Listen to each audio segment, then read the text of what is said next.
Bonjour à toutes et à tous, donc bienvenue avec Michel Noguès qui va animer cette journée sur les recettes du bien vieillir à travers les interventions non médicamenteuses. Nous sommes heureux de vous accueillir à la Maison des Sciences de l'Homme de Montpellier.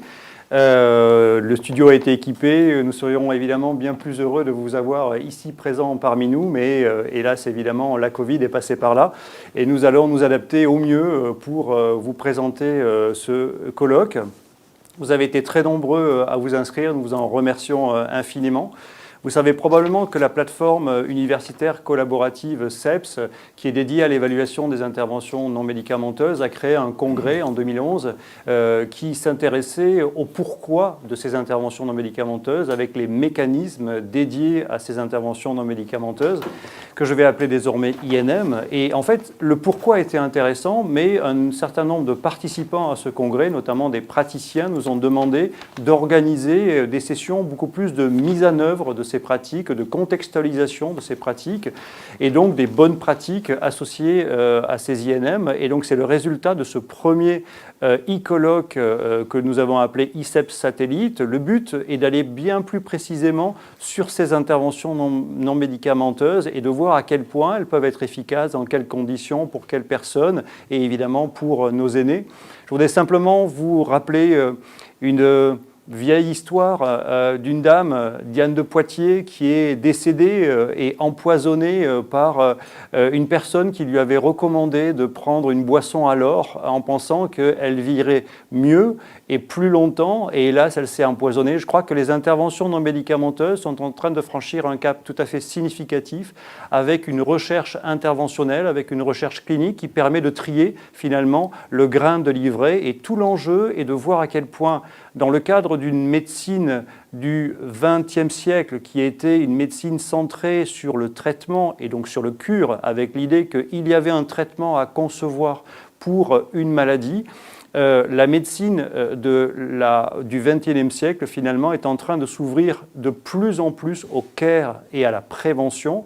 Et dans ce cas-là, elle est en train de voir finalement que toutes les actions, à la fois de santé publique, à la fois d'intervention et de relations humaines, vont devenir des éléments centraux pour permettre de bien vieillir, de mieux vieillir, de vieillir plus longtemps avec une meilleure qualité de vie. Donc tout cet enjeu-là, et évidemment, face à ce qui est en train de nous arriver les uns les autres, les bouleversements à la fois sanitaires, démographiques, environnementaux, nous obligent à penser le mieux vieillir avec des solutions complémentaires au traitement biologique, c'est-à-dire des interventions non médicamenteuses, des réflexions également sur un vieillissement plus global sur lequel le contexte, l'environnement va compter de façon significative.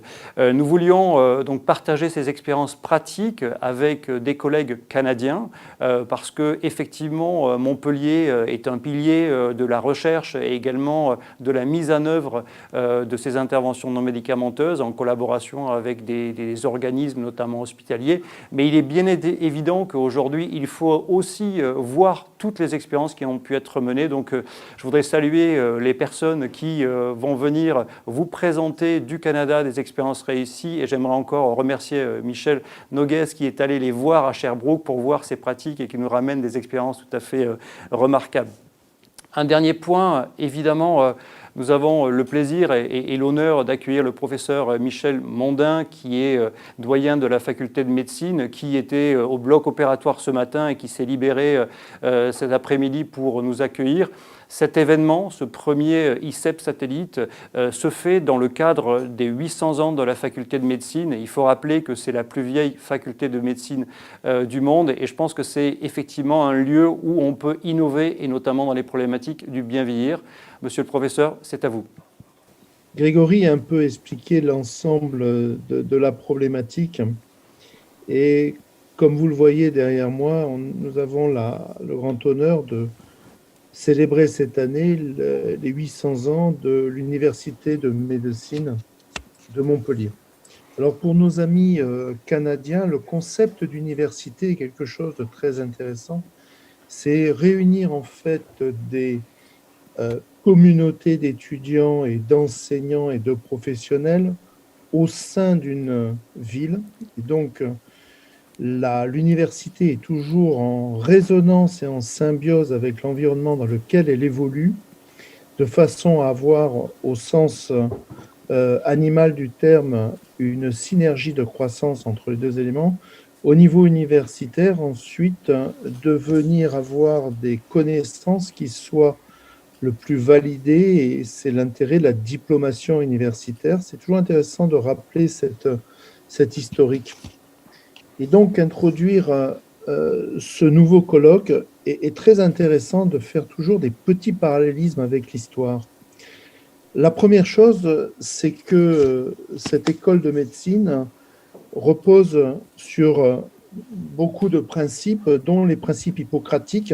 Et les principes hippocratiques ont toujours placé l'homme au centre du dispositif, et ce n'est pas la médecine qui guérit l'homme, mais l'homme qui va pouvoir guérir grâce à ses ressources. Ces ressources étant certes des interventions qui peuvent être médicamenteuses ou pas. Alors on se doute bien qu'à l'époque, on était dans d'autres éléments. Je ne suis pas persuadé que les saignées en dehors de l'hémochromatose aient un intérêt. Mais surtout, l'ensemble de l'environnement, et c'est parce que l'environnement, que ce soit au niveau familial, de l'accompagnement, de la nutrition, était correct, que les éléments, l'homme pouvait s'épanouir. Et c'est très intéressant de rappeler des siècles après ces principes de la médecine hippocratique et voir qu'en fait la problématique des INM s'intègre tout à fait dans cette dynamique. La deuxième chose, c'est voir l'homme dans sa globalité, y compris l'environnement, y compris la nutrition. Et c'est le deuxième concept de cette session particulière de l'événement lié au vieillissement et la prise en charge du vieillissement dans sa globalité. Le troisième point, si je me suis permis d'être un petit peu long sur l'université, c'est la validation des savoirs. Validation des savoirs veut dire que derrière, et comme l'a très bien dit Grégory, il faut se donner les outils pour pouvoir séparer le grain de l'ivraie.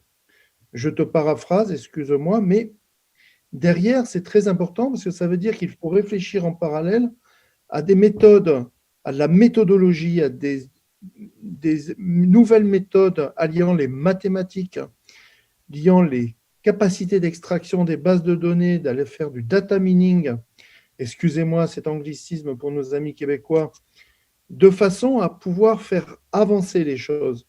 Et c'est l'intérêt, en effet, de pouvoir développer, comme Grégory est en train de le faire, il a eu la pudeur de ne pas vous le dire, mais il a la vice-direction maintenant de l'IDESP, qui est l'Institut de santé publique, avec la possibilité de développer des modèles mathématiques importants d'interrogation de toutes ces bases de données pour amener encore plus de pertinence dans le champ de la recherche des INM. Un grand merci à lui et à toutes les équipes qui l'encadrent. Le troisième point qui est important, qui a traversé les siècles, c'est l'éthique. Et l'éthique ne doit jamais nous oublier. Et rappelez-vous, l'autonomie, certes, mais l'absence de malfaisance et la bienfaisance. Ça doit aussi guider à chaque fois les réflexions dans le domaine des INM. Et le troisième point, et je viens de terminer avec la Covid, d'une part pour féliciter certes le comité scientifique pour la qualité du programme, les organisateurs parce que ça a rajouté un petit élément supplémentaire et ça doit nous rappeler un maître mot qui est celui des pathologies émergentes, des situations émergentes, et que les choses ne sont jamais figées, et que l'approche, comme tu l'as très bien dit, Grégory, du care avec le soin, avec la prévention, doit toujours être évolutive pour faire face. Le panorama de santé que l'on a en ce début du XXe siècle ne sera pas le même que celui du milieu du XXIe siècle, et de la fin de ce siècle, il est différent du panorama du XXe siècle. Donc, c'est sur ces quelques points qui rentraient en résonance sur ces 800 ans de cette université, qui rappelaient la globalité, l'homme, les principes hippocratiques, mais aussi la rigueur scientifique. Et Dieu sait si les communications, des fois erratiques ces temps-ci dans le terme de la Covid, ont pu avoir des effets parfois négatifs. Et donc, l'importance de la rigueur, l'importance de l'éthique et l'importance de développer de nouveaux outils. Ça va être l'occasion au cours de ce congrès de pouvoir échanger sur tous ces thèmes, mais gardons ces fils conducteurs de façon que l'on ait à la fois un chemin balisé pour faire avancer les choses, pour le bien-être de tous les patients, mais plus globalement de chacun d'entre nous. Merci à tous pour cette organisation et merci pour votre attention. C'est un véritable honneur de vous avoir eu parmi nous. À présent, je vais professeur Charles Sultan, qui est adjoint au maire de Montpellier, chargé de la santé, représentant Michael Delafosse, président de Montpellier. C'est à vous, professeur. Bien, monsieur le doyen, monsieur le président du Congrès, mes chers collègues de France et du Canada, c'est avec plaisir que j'ai accepté de représenter le maire de Montpellier pour l'ouverture de ce colloque. En effet, grâce au progrès de la médecine, nous avons gagné des années de vie supplémentaires. Mais vivre plus longtemps signifie-t-il forcément vivre mieux? Et en ajoutant des années à la vie, il est nécessaire, sinon impératif, d'ajouter de la qualité de vie aux années. Voilà l'objectif de votre colloque, le thème central, qui, je dois le dire, s'inscrit en parfaite adéquation avec les objectifs de la ville de Montpellier, de la municipalité de Montpellier. En effet, à travers le CCAS, Montpellier a mis en place un système de développement des activités intergénérationnelles. Et ceci est vrai notamment dans les EHPAD. Nous avons développé des actions inhérentes pour la prise en charge des seniors, comme le projet européen du vieillissement actif en bonne santé en lien avec l'université, comme la désignation de Montpellier Capitale Santé pour la prise en charge des seniors à domicile. Nous avons également développé un axe Montpellier Amis des aînés. Autant d'actions qui concourent à reconnaître aux seniors la place qu'ils méritent et la solidarité, le soutien dont ils ont besoin. Alors, ce colloque en adéquation totale avec les priorités, une thématique nouvelle, des experts, au fond, tout concourt à la réussite de cette réunion et je vous souhaite des débats fructueux et je me permettrai pour conclure, si vous le voulez bien, j'ai récemment lu une vieille interview de Matisse, ce grand peintre Matisse, qui s'est exprimé sur la vieillesse. Et ce qui me paraissait être le fil conducteur de votre colloque, Matisse a dit « On ne peut pas s'empêcher de vieillir, mais on peut s'empêcher de devenir vieux. » C'est valable pour votre colloque, j'espère que ça le sera aussi pour tous les participants et notamment pour notre doyen et les professeurs de l'université. Merci, Monsieur le Président, merci pour votre invitation et bon travail. Merci, monsieur le professeur, et avec vos propos, je dirais, éclairés par Mathis, c'est effectivement sous cette égide que nous allons essayer de placer notre après-midi de réflexion sur le sujet du mieux vieillir avec les interventions non médicamenteuses. Merci à la métropole de Montpellier donc, pour l'aide et le soutien qu'elle nous apporte et pour ses actions effectivement développées dans le domaine des personnes âgées. Je voudrais également souligner le soutien et puis adresser nos remerciements et excuser d'avoir pu être présent aujourd'hui deux autres personnalités, à savoir d'une part donc Madame la Présidente de la région Occitanie, Carole Delga. On connaissait tous le soutien que a peu apporté la région, notamment en matière de silver economy, et c'est un sujet important dès lors que les compléments effectivement technologiques peuvent venir en appui des actions menées en faveur de la population âgée. Je voudrais également présenter des excuses et puis remercier pour le soutien que nous peut apporter le conseil départemental donc, de l'Hérault, à savoir au travers de la présence de M. Kleber Mesquida, qui n'a pu être présent aujourd'hui, mais qui nous a manifesté son soutien. Je rappellerai à cet égard que le département intervient dans le cadre de la CFPPA, donc dans le cadre donc, de la conférence donc, des financeurs de la perte d'autonomie, et donc son financement donc, qui intervient dans le cadre donc, des fonds de la CNSA, de la Caisse nationale de la solidarité et de l'autonomie, permet effectivement de financer un certain nombre d'actions sur le département et de promouvoir notamment la prévention.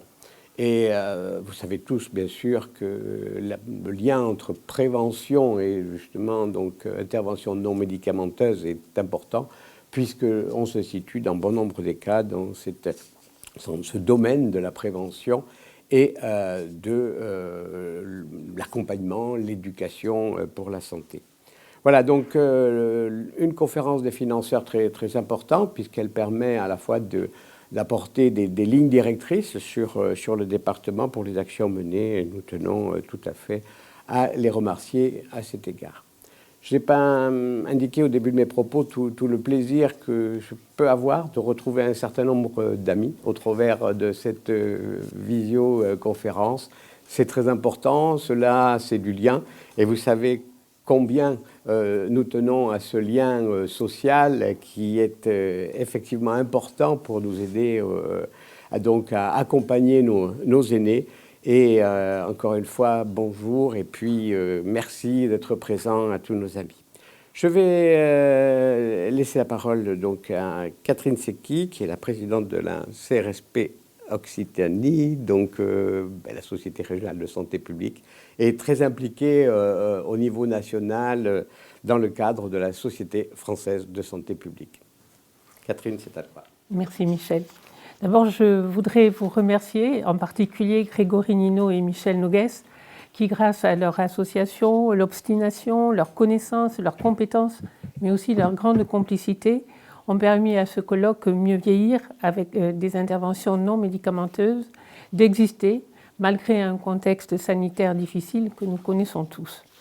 Ce colloque, organisé par l'ICEPS, en partenariat avec la Société régionale de santé publique Occitanie que je préside, existe cette année sous une forme virtuelle. Merci de l'avoir fait sous cette forme-là.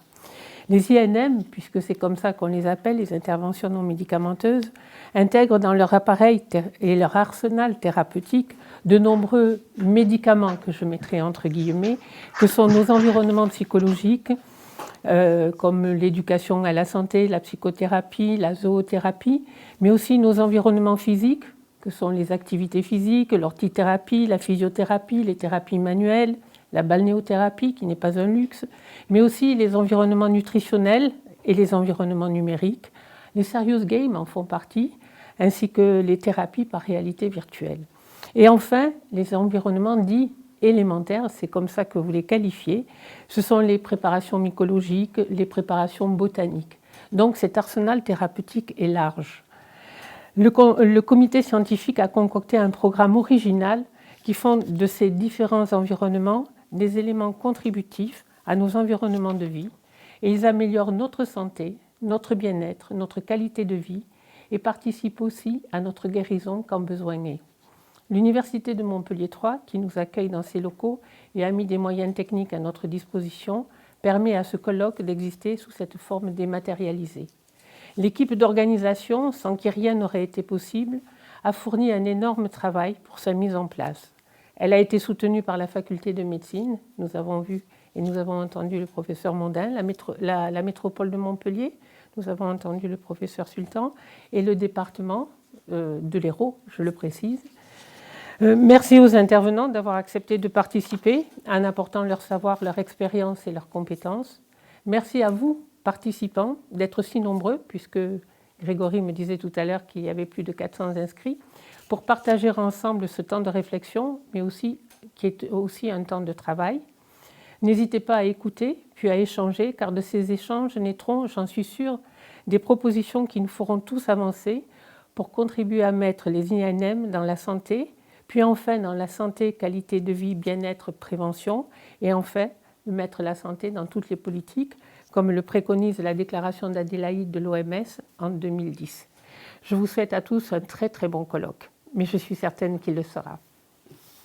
Merci Catherine pour tes propos et puis on connaît tous l'implication de la Société régionale de santé publique et que tu puisses aussi également bientôt présenter tes colloques sur l'environnement parce que le lien effectivement INM environnement et personnes âgées est très important puisque c'est un petit peu un des thèmes que nous allons développer tout au long de cet après-midi.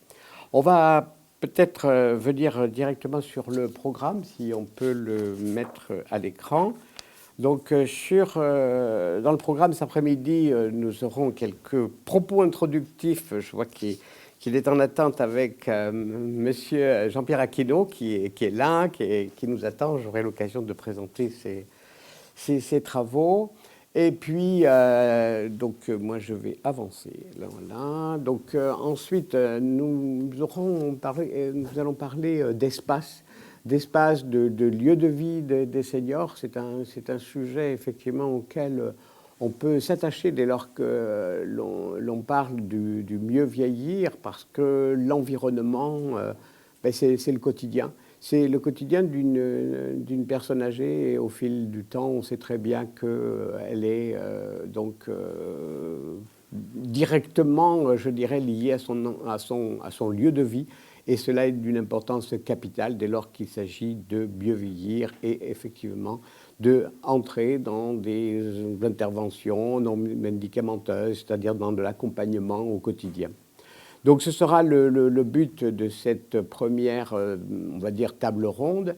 Et puis ensuite, nous aurons le grand plaisir de voir ce que nos amis canadiens, comme le soulignait tout à l'heure monsieur le professeur Grégory Nino, où on a des liens importants, parce que ce sont des échanges qui sont extrêmement riches, parce que vous le verrez, on aura l'occasion d'en parler, on a peut-être des façons de voir, des façons d'approcher, mais la finalité reste la même, c'est celle d'accompagner les personnes pour qu'elles vivent mieux, pour rompre cet isolement, pour rompre, on parlait de la douleur, pour rompre effectivement, on en reparlera, pour rompre effectivement ce circuit difficile où chaque jour est du quotidien, au quotidien on est marqué par la douleur.